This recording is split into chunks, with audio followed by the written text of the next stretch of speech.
All right. I'm now recording the active scene. So, you're getting a little bit of the inside scoop, as mentioned, as promised. If you're on YouTube, in fact, I'm going to tell you something. Think of it like a behind the scenes. The last just few days have been transformative for me. You see, very recently I announced that I'm pretty much over my recovery. I've gone through the benchmarks. I've gone through all of the, I guess you would say, measurements to determine if somebody is, decent. And I'm decent. But what I'm also discovering is that for the past few years, I've been afraid. And I've been afraid of a lot of things. I've been afraid of peer pressure. I've been afraid of failure. I've been afraid of family messing up my life when I'm building something that I truly love. And yeah, I'm still kind of afraid of that a little bit. But at the same time, I'm not being gaslit anymore. I'm not being put down anymore because it was toxic every day. And before you guys say, "Whoa, he's a pansy," 3.5 years every day. And yet I had no chance to get out, and every time I tried, people got in the way. So before you start judging and whatnot, make sure you know the other person's story. Because I have been through one hell of a lifetime. And it got to the point where there was only one person that kept me from making sweet love to the business end of a telephone pole. So I don't mean to get dark and whatnot, because I'm going to be going into economics and the economy and all of that. I just say that to say, never underestimate what you can do, and don't ever give up. As uncomfortable as everything and its mom gets, and let me tell you something, but as uncomfortable as things can get, things can always be worse, and they will get better if you keep trying. I mean, I told people for years and years, like, hey, I just want to stop. Like, I'm exhausted. I've been fighting for my life for, well over a decade. Probably pretty much since 18 when I was kicked out. It's been nothing but, like, I'm lucky if I get, no, I've had 2 months of security since then. Yeah, that was like a decade ago, but I did have like a few months of like financial and emotional and all of that security, but that's it. So again, before you judge anybody, know their story. And I'm putting mine out pretty plainly. It's just a lifetime. I've got more YouTubes to make, and I got a radio show to do. So let's do this. Cover. Ew. Give me 1 second. I'm gonna freshen this up because it's got way too much cream, and I'm starting to regret my life choices drinking it. Hold on. Y'all have to excuse me. I committed blasphemy. You know, nomine patri spiritus coffee. And again, if that offended you, remember, God created humor, and Jesus had humor. So if that offends you, just remember why you get offended. Like, it's just a personal thing. It's not a religious thing. And I don't mean me. I'm talking about you. Because one thing we do is we project value-based systems onto another person. It's why you have these like, I used to be a pastor, right? And you have these people called Bible thumpers. And they go right alongside the fire breathers, which I actually like a good fire breather. Because I think sometimes we need to feel convicted. We need to feel the guilt in order to correct it. Otherwise, where's the motivation? And once you understand a person's motivation, you can get them to do anything you want to. But we're not going to go into that. I'm going to get my stuff ready for my psych talk, because bam. Alright, I'm just going to double check this. Oh my gosh, I got audio. Sweet. Alright. But yeah, I like getting kind of some behind the scenes, and I'm going to be doing that for YouTube subscribers and YouTube viewers, because I want you guys to know me, to know the person behind the camera, and to be able to see, or behind the microphone, excuse me, and to be able to see that everything is just straight off the dome. I love psychology. I've been in love with psychology since I was a child, and that's not a joke. But that's part of being functionally autistic. And part of loving psychology is being able to blend in with all of you. In fact, some of you on LinkedIn, because I'm going to post this on LinkedIn too, some of you on LinkedIn have seen me just completely hiding in plain sight, and I am extremely pronounced autistic. Extremely pronounced. You know, like Elon Musk and all of that? I'm not sure if he's further on the spectrum or if I am. But you can't say you love psychology without exploring the world, and to explore the world, you gotta fit in. And to fit in, you've got to understand the motivations of the people around you and adopt those motivations. Or at least pretend to. And we're not going to go into my fixer life and all that BS. Let's jump into the talk show. One more. I almost did the joke again, just to rub it in, because I think people who are kind of Bible thumping, they need to sit down. I mean, if you want to be a pastor and do all that good stuff, go for it. And if you don't want to, then don't act like you are. Sorry, hypocrites bother the heck out of me. Wow, did I already record a full gigabyte? Ugh. Okay, let's jump into it before I run out of computer memory and have to pause the video. Because I'm really, really big on the whole, I'm doing this straight off the cuff, off the dome. So let's jump into it. Good morning and welcome to Psych Talk, where we talk psychology and then some. I'm your host, Sean Hupel, and if you are catching this on podcast, you can always listen in Salem at 98.3 on Saturdays at 8 o'clock. And if you're catching us online, if you go to YouTube, it is Autistic Commando, and if you want to follow the Twitter or anything like that, feel free to do that on your own time. I'm not going to waste your time here, nor mine. So let's jump into it. I promised we were going to talk about the economy and psychology. So, one thing I've been noticing, we're going to talk with the obvious first, okay? So, remember that debacle where everybody was like, toilet paper, and just completely freaking out and flipping out and whatnot?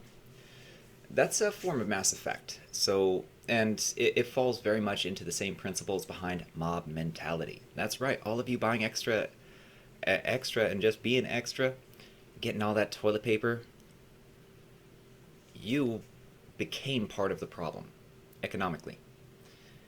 But you weren't the only ones. There were precursors leading up to it, and then afterwards there were other behaviors, such as buyer's remorse. I love that one.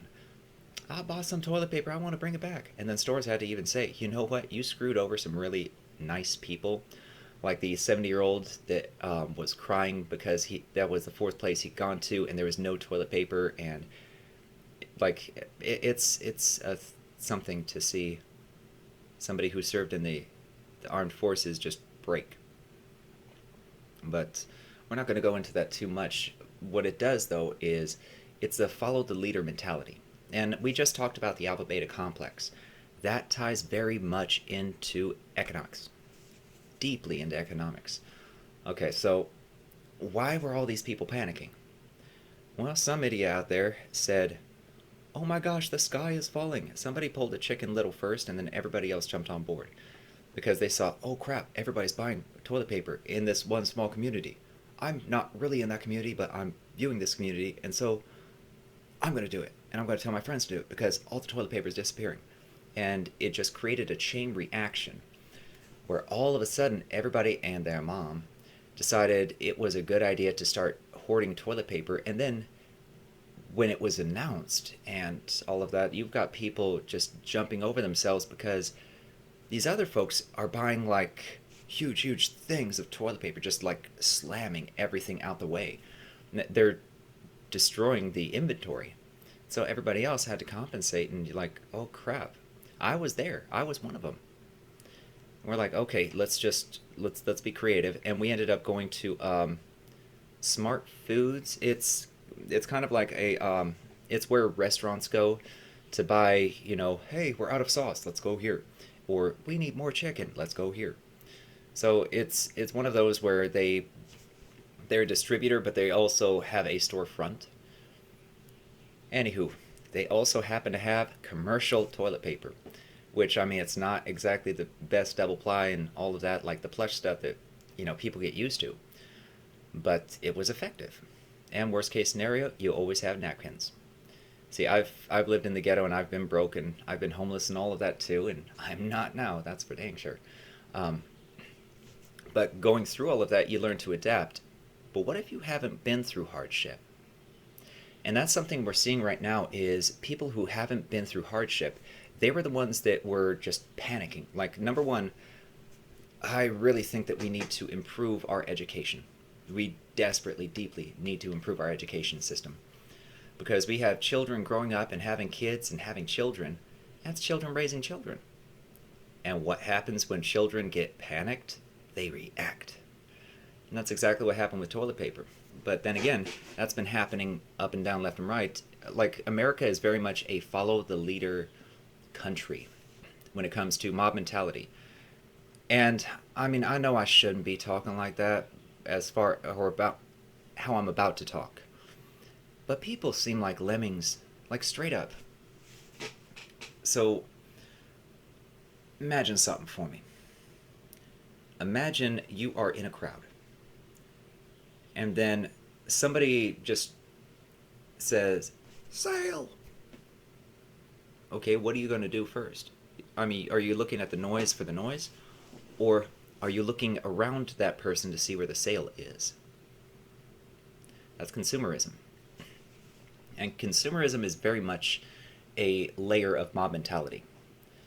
And when you have consumerism, well, let's say you have lesser educated consumers, which happens all the time. Um, Having lesser educated consumers is one of those where you're going to get reactions. Like, there's no way, shape, or form around it. You're going to get reactions. You're going to get a mob mentality where the first person jumps and the rest of the lemmings go off the cliff. In fact, I really loved that game as a kid because, like, for example, when you... One of the jokes I was telling myself, because I play in my head a lot too. I tell myself 18 and 1 different types of jokes. And I think half of it's my subconscious communicating with me. But that's a whole nother story, and we're going to talk about subconscious actualization later in a different episode. Because we've been talking about that for thousands of years as a species. True story. Subconscious actualization is a real thing. But we're not going to talk about it today. But it's kind of sad that a lot of these consumers won't ever know about it. See, when it comes to lesser educated consumers that don't understand economics or economic movement, I mean, keep in mind, we graduate from high school not knowing how to do our taxes. A federally mandate. It's a federal mandate. Taxes are what keep our government running and keep so many protections and safeguards up. But we don't understand our economy, and a lot of us don't even understand our own budgets. I mean, you can write out inputs and outputs and throughputs and all of that good stuff, but at the end of the day, do we as a society really educate ourselves? Or are we slaves to consumerism? Now I'm going to give you a throwback for consumerism because you need to understand this in order to really understand the economy. Again, the economy is based on people. The economy is a system to handle the reactions of actions and reactions of everybody else. So the economy is just a system. And for a system to work, I mean, it's the same as a gun. Who's behind the gun? And right now we have a generation of lesser educated adults that, I mean, some of them pursue higher, but the vast majority don't. The vast majority will study a couple things that are interesting, but we have a diversity of experts in the world. And I'm not going to go into the definition of the colloquial definition of expert, but we have experts around the world that there were certain skills that were lacking growing up, and their parents, for example, may not have had the type of background that really fosters someone who's going to benefit economic growth. I mean, we all have our decisions to make, but again, I say children raising children, and children react. So what about the rest of us? What happened to the rest of us during this whole economic thingamajigger? Well, we reacted to, I guess you might say, the proactive measures of the proletariat. And I use that term to refer to people who basically go by pure instinct. They don't rationalize, okay, do I need toilet paper for a month? Or do I need toilet paper for 6 months? They don't rationalize, okay, this is a pandemic, and I mean, if you're hearing this show, you're living in the United States of America, because our radio signals don't broadcast as far as, like Thailand or something like that. But when it comes to our economy, we have to consider the fact that all of us are part of that input. However, it's the macro stance where we see proaction and then reaction that causes what's called a trend. Now, hoarding and buying toilet paper, that's a trend. Trying to return that toilet paper afterwards, like, oh, we're not going to need all this. Well, you still disenfranchise people, and my hat is off to all of the stores that said, nope, you got to live with it. We're not giving you no money back because you took away from people. And that was a lot of the logic behind some of the stance. But let's say the new iPhone, right? Because I used to love Apple. I really, really did, back when they actually had heart and compassion for people instead of just money. Because right now, it's a consumerism market. Apple, when they were younger, was putting out some of the best electronics, period. I mean, I was selling computers back when the eMacs were sold to schools, were being liquidated, and my drop shop was the auction over in Arizona. In fact, Auction and Appraise, or American Auctioneers, is no longer in service. They went into receivership, which, how many of you know what receivership is? I'll wait. That's the thing, is receivership, how would you know? None of us were taught that, and unless you're going through it, or unless you specialize in legal matters, business matters, and so on and so forth, like unless you are a specialist, how would you know what receivership really is? I mean, you've got the threat of it and so on and so forth, but when you educate people less, for example, there was a gentleman that I was talking to. He was building relationships. He was buying computers from me, but he did consulting, which is actually part of my inspiration into getting into consulting. It's like, hey, if this guy can do it. Because he wasn't the best at it, but he had the gift of gab. Gift of gab means it's a colloquial reference to somebody who knows how to speak. And he was skilled.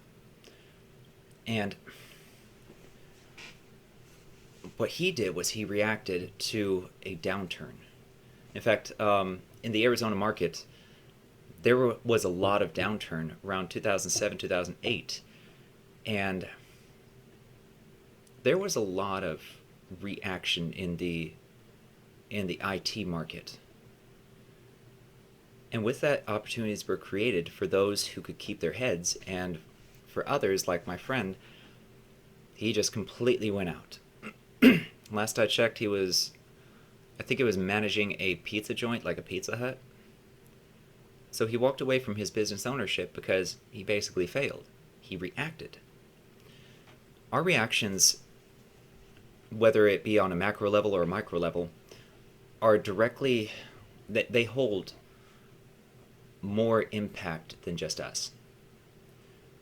And when they hold more impact than just us, it becomes a matter of selfishness and privilege.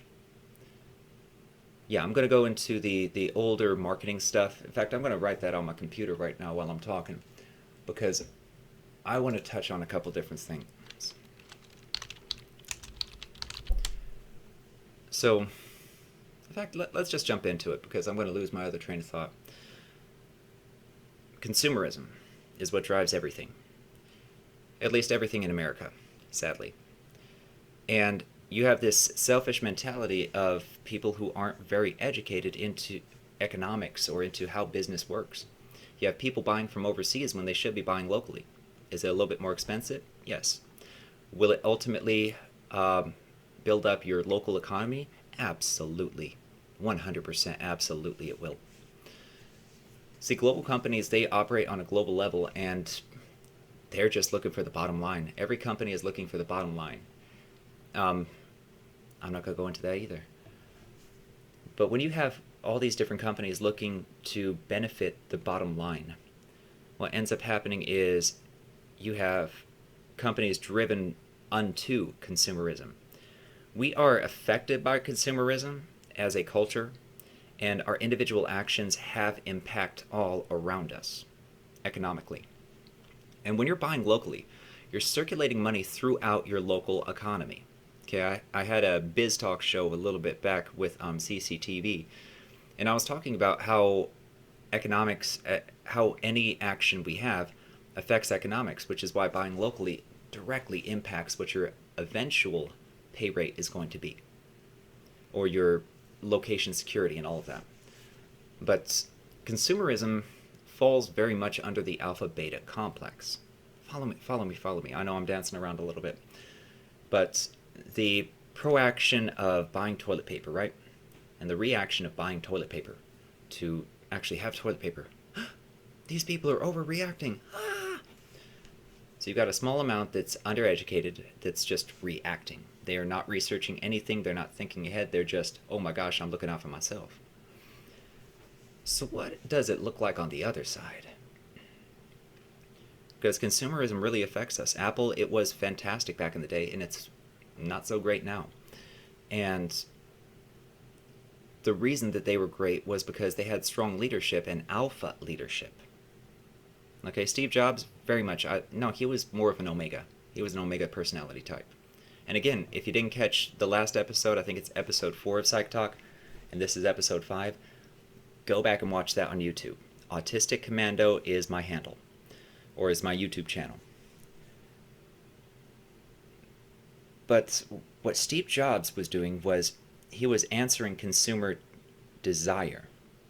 He wasn't trying to create consumer demand, he was answering consumer desire. That's a very different standpoint than Apple today. Apple today doesn't innovate. They maintain what they already have, but they're not creating something new. And if they are, it's not going to be impressive. It's just going to be a different... It's going to be, oh, we went from vanilla to vanilla bean. Oh. And then they're going to make a hype out of it like betas do. Like betas, narcissism is almost built in. And that's where the other side of consumerism comes in, is you got different companies that basically play to our emotions. Like there's no other way around it. They play to our privilege and our emotions. And part of the reason people wanted to hoard toilet paper is privilege.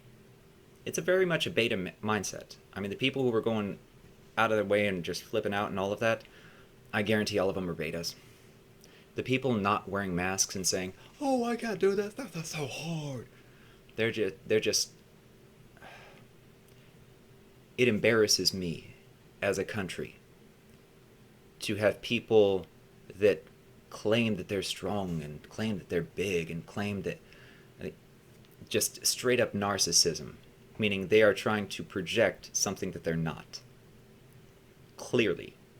Because when it comes to any sort of toilet paper and all of that, they react, don't they? And companies know this. Company heads know this. There are very few companies out there that are run by alphas anymore. Honestly. And betas, it's the prerogative of a beta to accumulate a societal status and wealth. Okay, so you got these betas, they're like, oh my gosh, all these other people right here, that's money. And they start engineering scenarios to where they can create a trend. A trend is simply something that, I mean, it's Mass Effect from the ground up. So Mass Effect is kind of like what it sounds like. Mass Effect mob mentality. That's simply where motivation and perception is shared.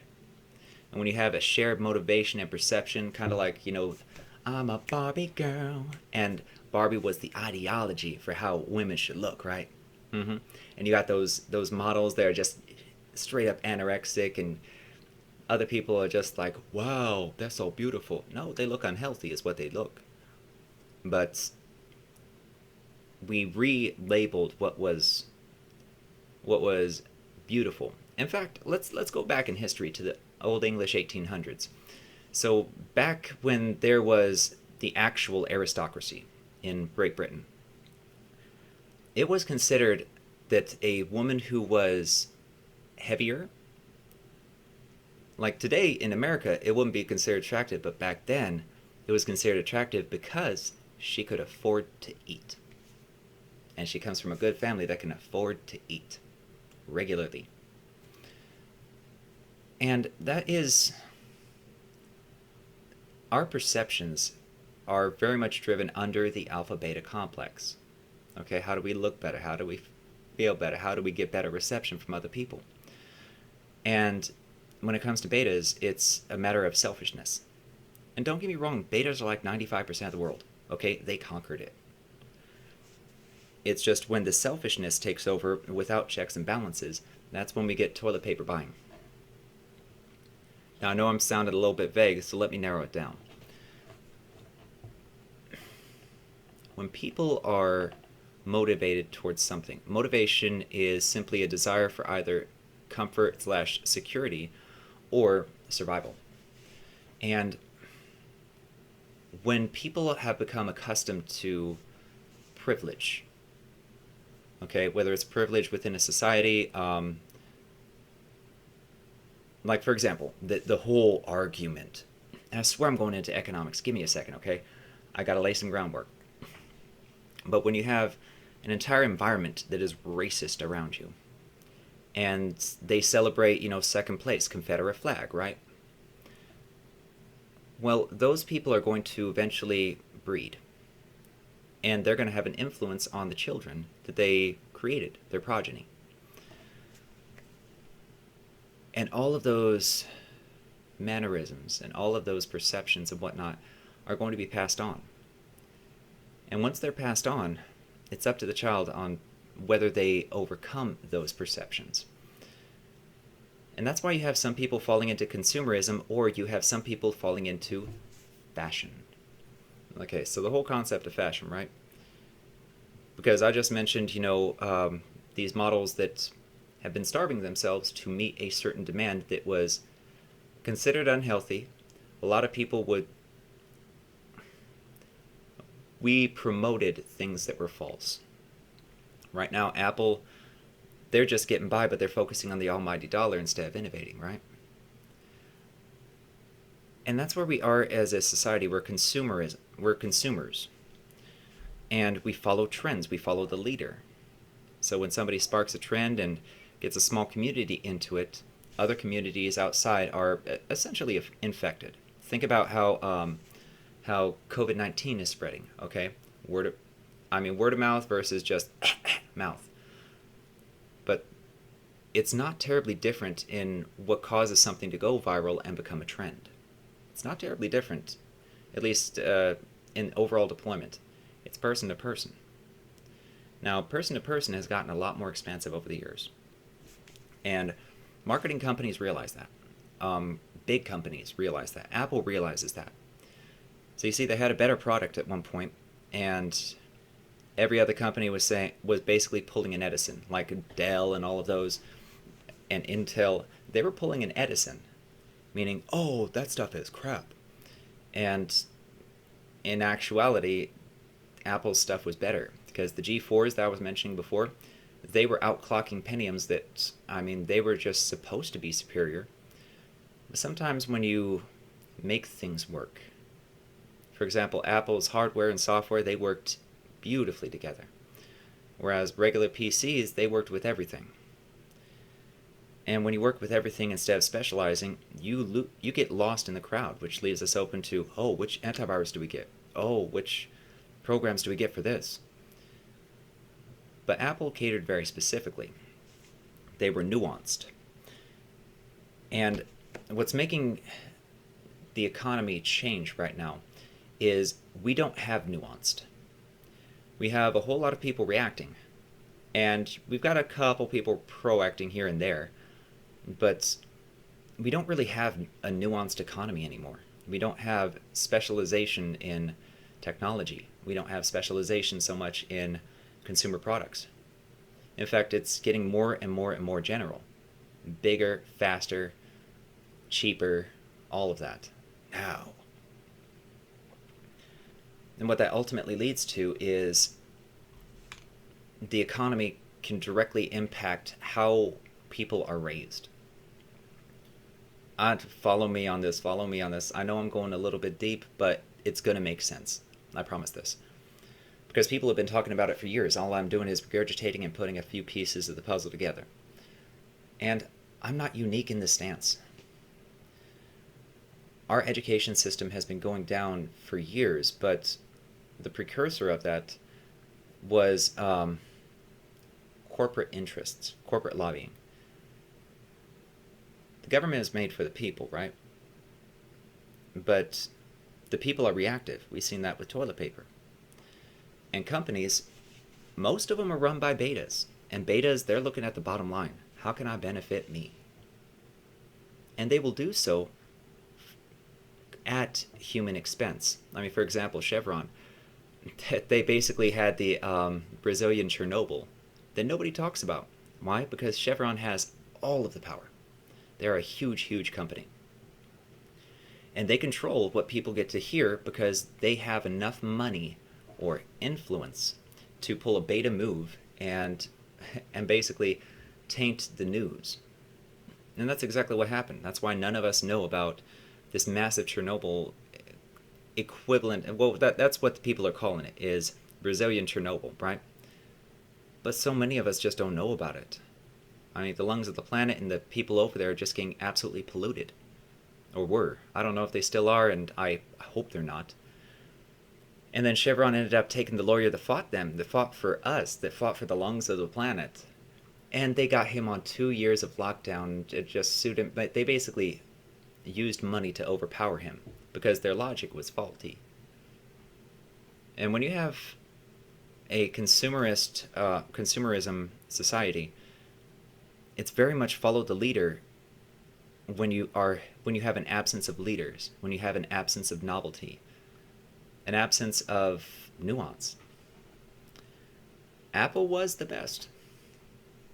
They really were, back when they were in the G4 and G5 range.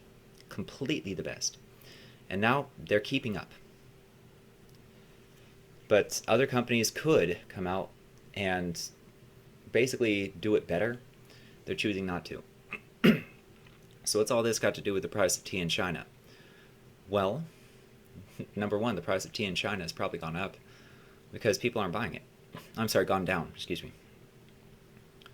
Because China's, lost perceptive relation. Being a consumerist society, we follow trends. And when somebody said, oh, it came from China, and when some idiot claimed without any sort of evidence, yeah, this virus came from China, and they hid it, and it came from a lab, and all that good stuff. Like, I mean, yeah, it could have. But did it? Still, the first spark was laid. The first brick was laid. And then a few other lesser educated people who didn't understand, okay, there has to be an investigation to determine origins. You can't just go by conspiracy theory. Otherwise, at that point, you become a crazy person. And it's funny, the crazy people are banding together now, like betas do, and they're forming a clique, or multiple cliques turning into one movement. And these companies know what consumers move by. I mean, my degree is in marketing. What I have been doing for the past 10 years-ish, a little bit longer, is marketing. Branding, brand image development, all of that good stuff. I mean, my first job at Hollywood Video, that's exactly how I ended up going from 478th to 9th, like year over year over LY. What that means is you're comparing your numbers this year to the same month last year.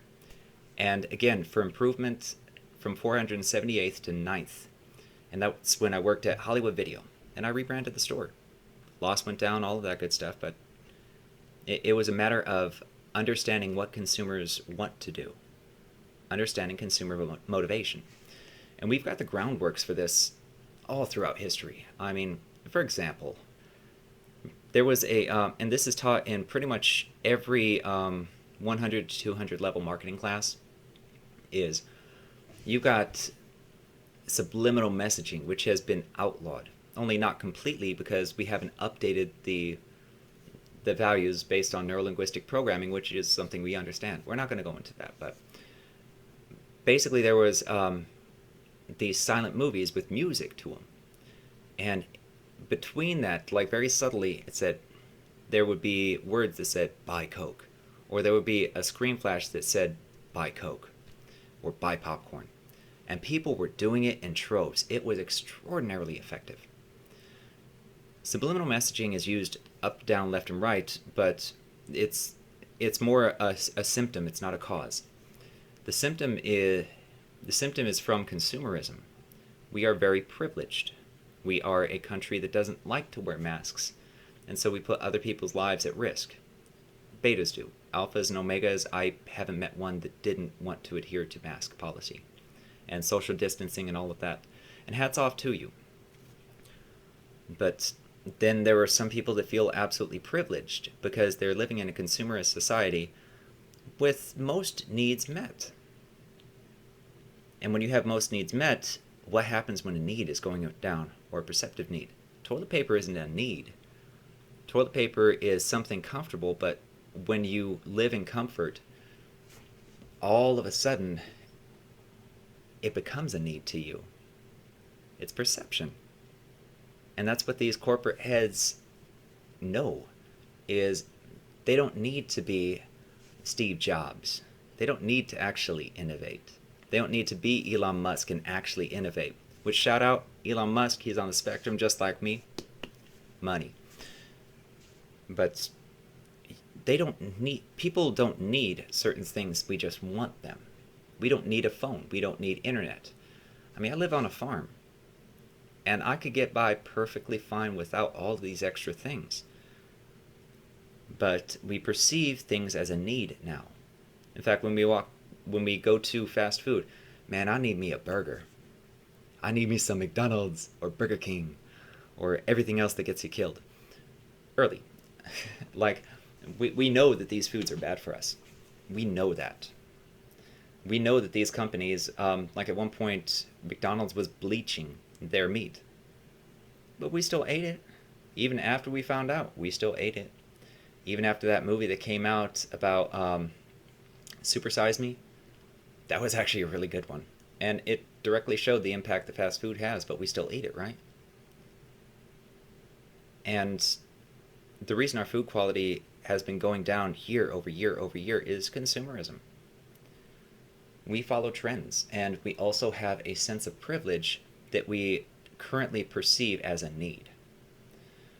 And what happens when you get that sense of privilege? Well, with betas, it becomes a selfish endeavor. Excuse me.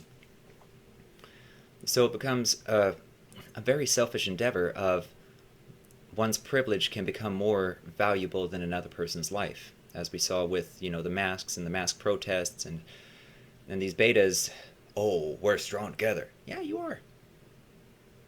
Together you are. Individually, not so much. And these people were putting other people's lives at risk and causing other people to die because they didn't want to adhere to safety guidelines and standards.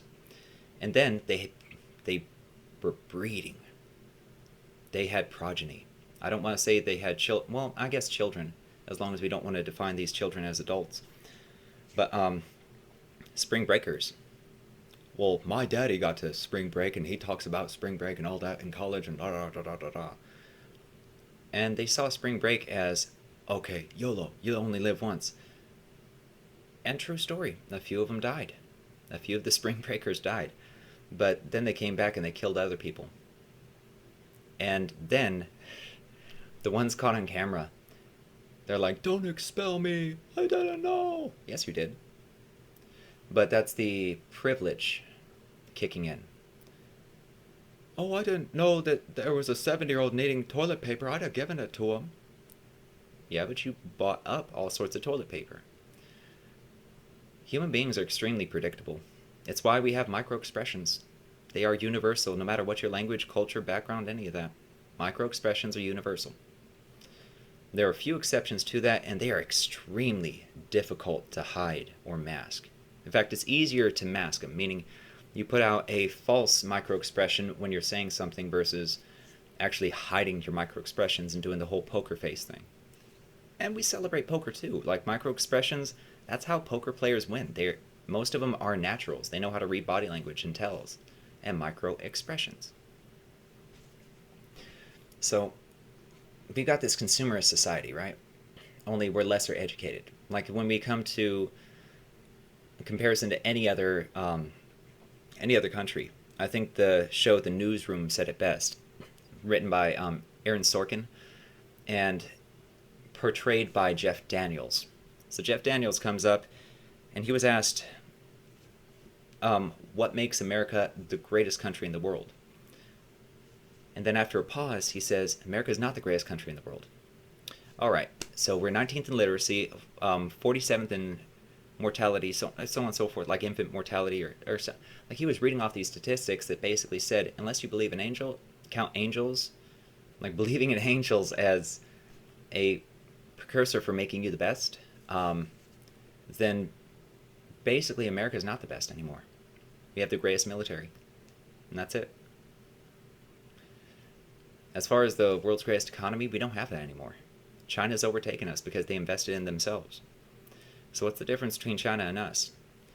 With China, it's kind of a survival and growth economy.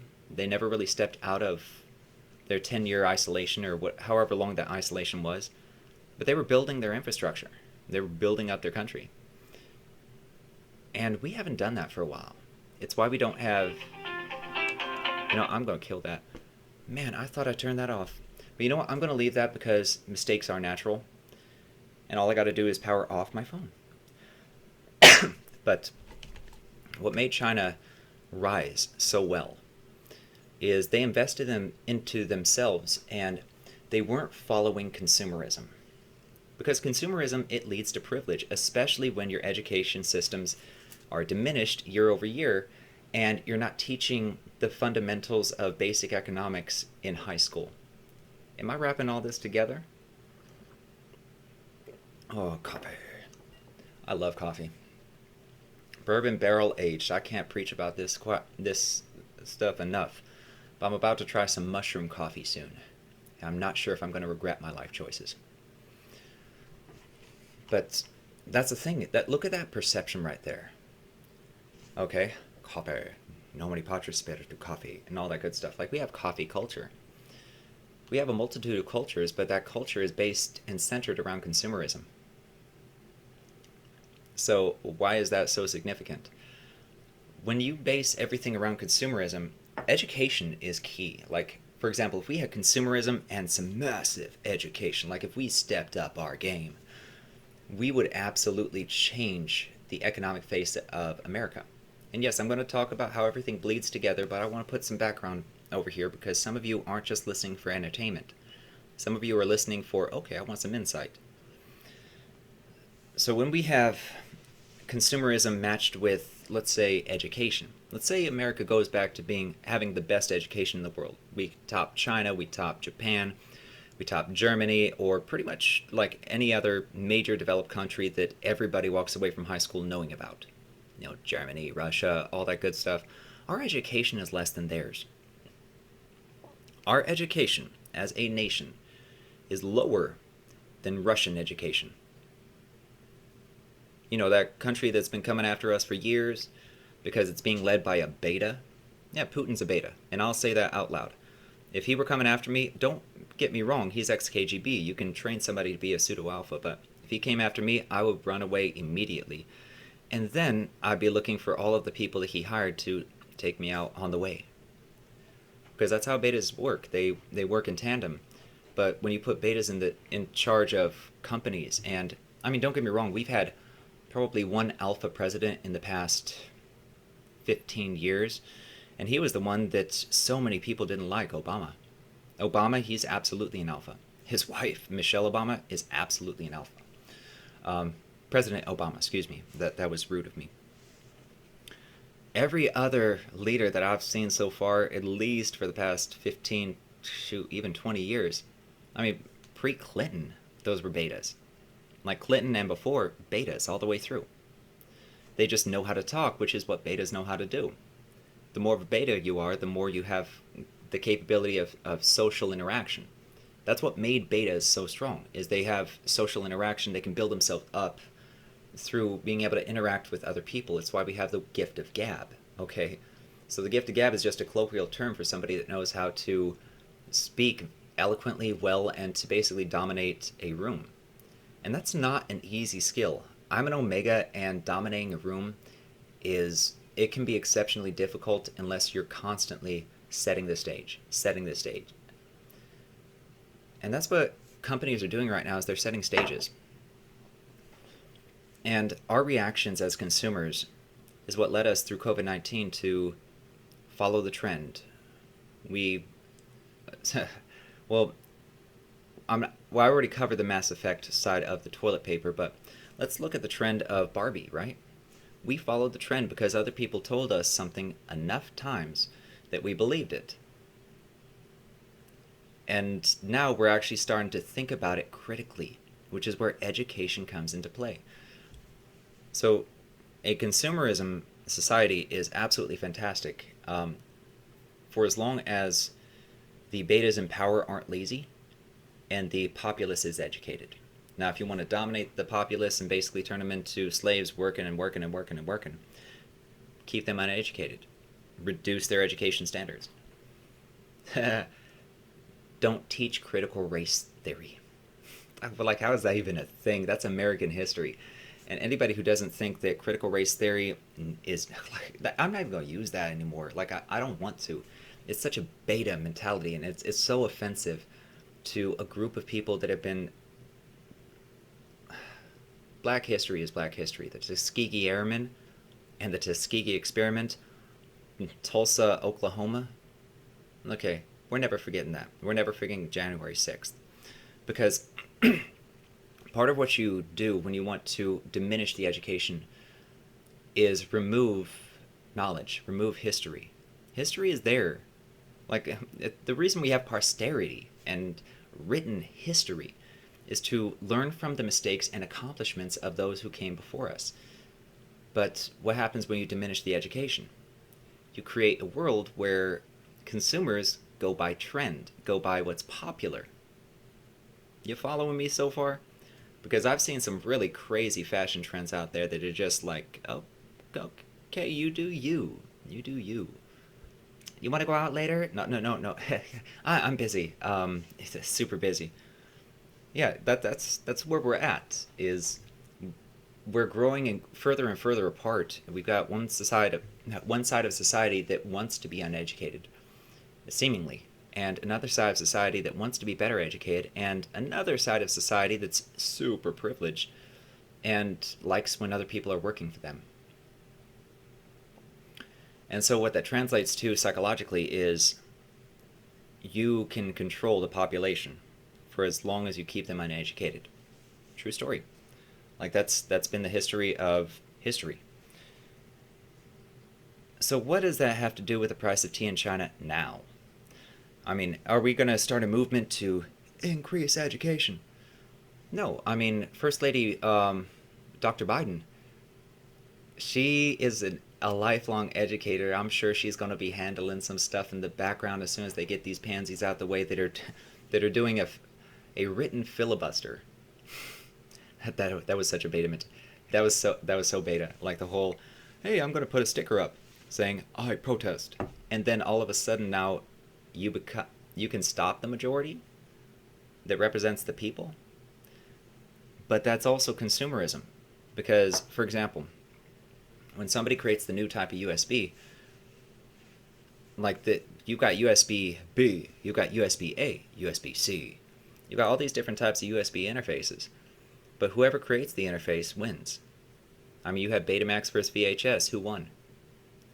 You had DVD versus something. You had Blu-ray versus something. It's ultra high def is what it was, UHD. Which now we still use the acronym, but the type of format, like, do you guys even know what the competitor to DVD was? Or to Blu-ray? And I mean, VHS, Betamax, the reason we know that is because that was one of the first ones that got really, really loud. The first competitors that challenged format. And challenging in format happens all the time. I mean, you've got PC versus Mac, you've got iPhone versus everything else. And we also rely on legacy too. So word of mouth, Mass Effect, all of that. iPhones are better. Look at this. Look what I can do with that. Okay, cool. Is it worth the overpriced nature of the iPhone? Not in any way, shape, or form. I mean, they are absolutely gutting their consumers as far as what they put into the iPhone and what you get out of it. Absolutely gutting them. But then again, that's what companies do. And companies hire people like me and people better than me to influence all of you, knowing that you don't have the education to understand neurolinguistic programming and subliminal messaging and marketing and all the wonderful things that can go into making you buy things or react or proact. Bitcoin, there was proaction at the very beginning and then reaction. So you had these people doing the Bitcoin thing and whatnot, and now Bitcoin's reached the top of the S curve. In fact, it reached it several years ago. And now everybody's just like, oh, look at this new currency. Hey! Nobody's really thinking about the whole concept that Bitcoin and the US dollar and all of that are fiat currencies. And that's because people aren't educating themselves. Because our education system has been diminished so much throughout the years that the people aren't educated. In fact, they're coming out not knowing how to do their taxes. And what that results into is people willing, in fact, and many times happily, I guess, exercising their privilege and buying a lot of toilet paper without any second thought to the people that it can be affecting. Because guess what? Second thought comes from being critical in your thought. We are diminishing as a country, and it kind of makes me sad. But then again, we are literally like, if you know that whole doom clock thing where basically, oh, it's at 11 o'clock and midnight means end of world. Okay, 11:59. No, leave me alone. Scary. Okay, number one, that's representation. Kind of like Barbie and all of that other good stuff. Like it's just, I swear it was probably a science drinking game that turned into, oh wow, this is a cool thing. And then they brought it into work and everybody else adopted it. Like that's how asinine that is. But it also points to the fact that if you say something long enough, you can pull a Barbie or a death clock. And you can convince consumers that are uneducated that, okay, buy this, do this, and so on. And once you create that environment, once you foster that environment of privilege, which in America, we are extraordinarily privileged. Even the poorest of us are extremely privileged, which is why you saw, for example, I still remember it was a town hall. And this one lady was saying, we shouldn't be wearing masks 6 foot, that's military protocol.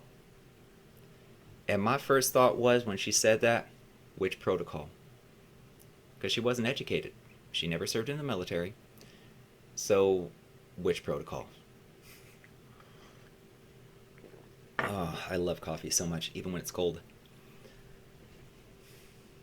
But we are consumers. Everything about us makes us a consumer. Because we live in America, and we aren't producing our own. We have to buy from somebody else. And when we have to buy from somebody else, they tell us what to do, what to buy, what to wear. However, in the digital age, this is changing everything. Because, I mean, for example, how many of you believe that the Pfizer vaccine is better than Moderna? Or the J&J vaccine? How many of you believe that? You don't know, right? Because people are too busy working and working and working to support their consumerism habits, because in order to succeed, like my best friend, he just moved into a gorgeous, gorgeous house. It's a 2-story, like it's the type of house that would have most people jealous. And he worked hard for it his entire life. He fell into the American dream of getting that suburbia house, raising a family in a nicer school district and all of that. He worked his way up to it. But who engineered that dream? And as consumers, we need to be cautious because, for example, diamonds are a girl's best friend, right? That was marketing. And the psychology behind marketing is to convince you of something's value. So what is value? Actually, that's a good question. They've got a bunch of different definitions for it. But value is basically expense to benefit. So, and people can do the expense to benefit ratio all day long when it comes to, oh, I'm comparing this to that. I mean, we do it all the time. I need to get Bluetooth, okay? Bluetooth, whatever.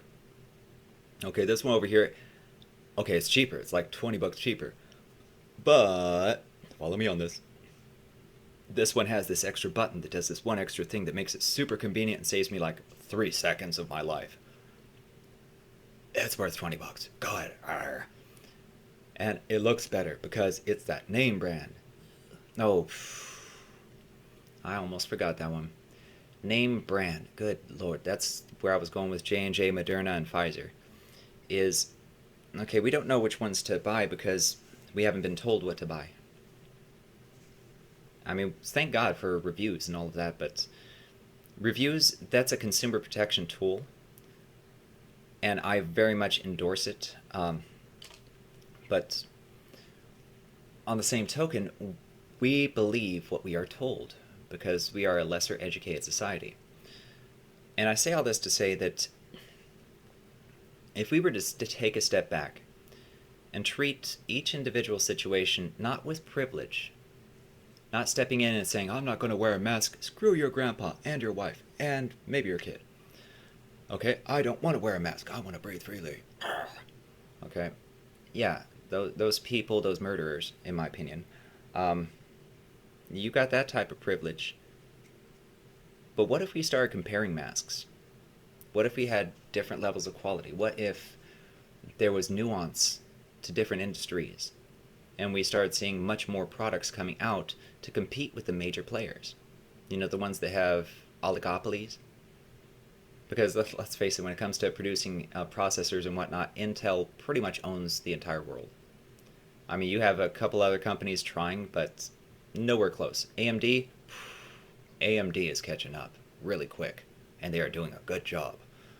I'm also an IT guy, you know, I'm a nerd. I told you I'm autistic, and I used to own a computer company. So that's a thing. But when people aren't told what to buy, they don't know what to buy. And so they have to rely on themselves and word of mouth. Because we're a lesser educated country that releases children into the world, tells them you must file your taxes, and doesn't teach them how to file their taxes or do their own budget. We don't teach that. And I think we're one of the few countries that doesn't. And so we're basically raising we have children raising children. Oh, you son of a biznitch. It's not moving, is it? Oh, it's moving. Okay, so now I'm sorry about that. This isn't in the full thing on the radio show, but apparently my hard drive filled up. Recording at 1080p with audio and all of that in high def. That has an effect on your hard drive. So I'm going to be upgrading pretty soon. But I just wanted to apologize about the delay because I know I say I'm going to go off the dome, and I didn't do that. That's my fault. So let's jump back into the main thing, the main event.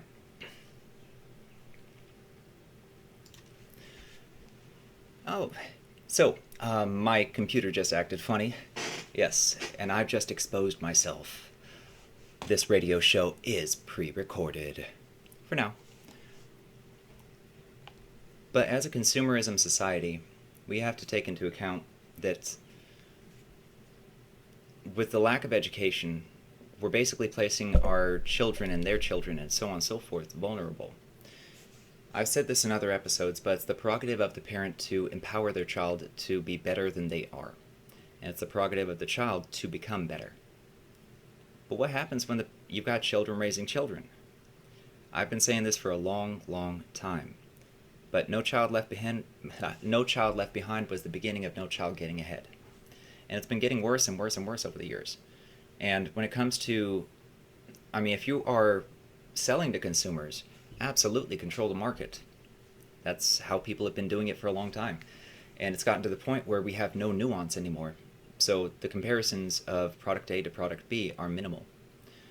And part of that is in the manufacturing process too. Like Intel and all of them, they're not going to let anybody else into the processor creation game. And AMD, Intel's the worst one. But AMD is actually pretty cool. But I see them going a little bit more towards the corporate selfishness side. But still, they are, AMD is very much like Apple used to be. Back under Steve Jobs, is they're catering to consumer demands and consumer requests. They're doing things that other companies aren't, and they're seeing things from a different perspective. And we need more of that. We need more actual innovation, and not just basically repackaging the same thing with a little bit better of an upgrade, which is pretty much the iPhone. I don't respect the iPhone anymore. I used to. I don't respect Apple computers anymore. I used to. But the thing is, when you have these companies that are just rinse and repeating the same show and not creating something new, it disenfranchises the economy. The more you circulate money locally, the more the money is going to be worth. It's going to impact your future job. It's going to impact your quality of life. It's going to impact your privilege. But when you don't educate people on their impact on the economy, their true impact, because the Great Wall of China, it started with a single brick. And then people did what our ancestors used to do, and I'm talking American ancestors. You know,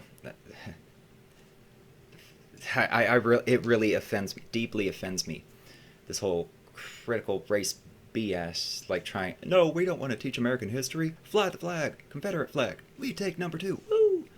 Like, it bothers me that America celebrates mediocrity now, and we didn't used to. We celebrate mediocrity in our education systems, and by doing so, by celebrating such mediocrity and accepting substandard, like compared to the rest of the world, our electronics are horrible. They really are. They suck. They are bottom tier. Like if you go to Japan, they've got stuff that's a decade ahead of what we're going to see at least here in America. They're so far ahead of it, it's not even funny. And China's getting there too, if not already. And they were so far behind us. The thing is, we're not investing into our infrastructure economically. And the people aren't outraged by that.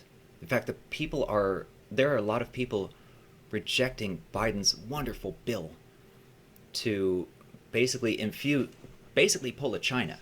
Like how China went from sub-power to superpower. Yeah, Biden's trying to do that. And Andrew Yang, same thing. When he was saying, $1,000 stimulus every month, that's a good idea. Because it frees up people from having a second job, because our economy isn't where it should be. We aren't circulating money internally enough, and we're buying these subpar products from overseas. And we're doing so because we're told through Mass Effect and mob mentality and blah blah blah that, okay, this is better, this is better, this is better, this is better. And if you repeat it enough times, does it become true? In America, apparently. We've been slacking off, and we are very much Rome before the fall. If the doom clock were a thing, we would be at probably 11:30. We're not there yet. Maybe even 11 o'clock. We're not quite that far. But we're close. And if we were to start innovating, I promise you we will see a boom.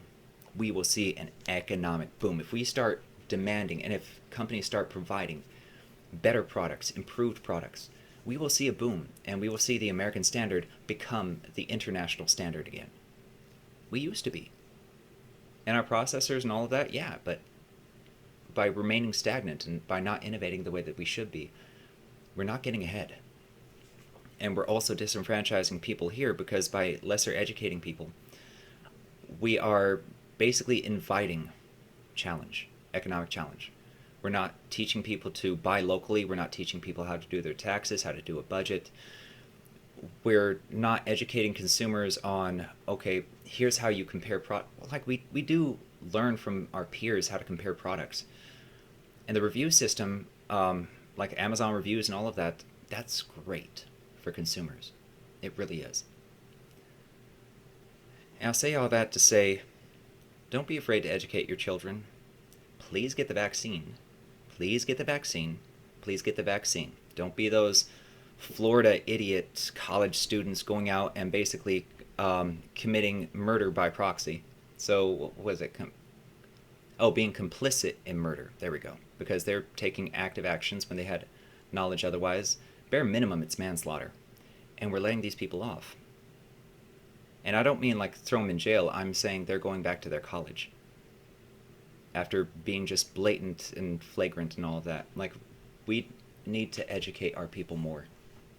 We need to educate in educational systems more. Because that's the fundamental for how we're going to boost and boom the economy.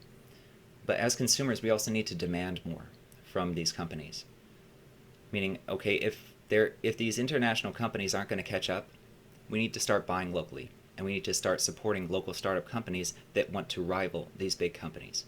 It may cost a little bit more in the short term, but in the long term, it has a massive benefit. And if you doubt this in any way, shape, or form, look at China. They disappeared. And then they came back, stronger, because they invested into themselves and they realized the value of investment. And when you have an uneducated Senate and an uneducated House by so many standards, what you end up running into is you run into betas trying to promote consumerism over education. And when you turn corporations into people, that basically turns people into slaves or into workers. So anyway, I'm going to wrap this up, but you folks have yourselves an amazing day. On Twitter, EADORNUS, Adornus, and on YouTube, Autistic Commando. I'll see you guys next week. All right, I just ended that thing over there. I need to make sure that I don't have that computer glitch again, because that's not happy. It doesn't make me happy. It doesn't make you happy. It doesn't make anybody happy. So I've got to fix it. You know, I might even record another episode because, I mean, why not? I've got time right now. Like, I work for the Department of Human Services, but I don't have too much to do at the moment, and so I'm just waiting to get placed with another division of it and whatnot. Just like, okay, go to this grunt work over here. Cool. You want coffee? Like, that's kind of where I'm at with the state. But then again, getting into the state is either super crazy and immensely, ridiculously easy if you know somebody and you're related to them, or you got to jump through hoops, or you got to have degrees, which, education, baby. But at the same time, we consistently devalue education too, which is sad. But anyway, I'm going to wrap this up. You guys stay safe, and I'll catch you around. Turn this bad boy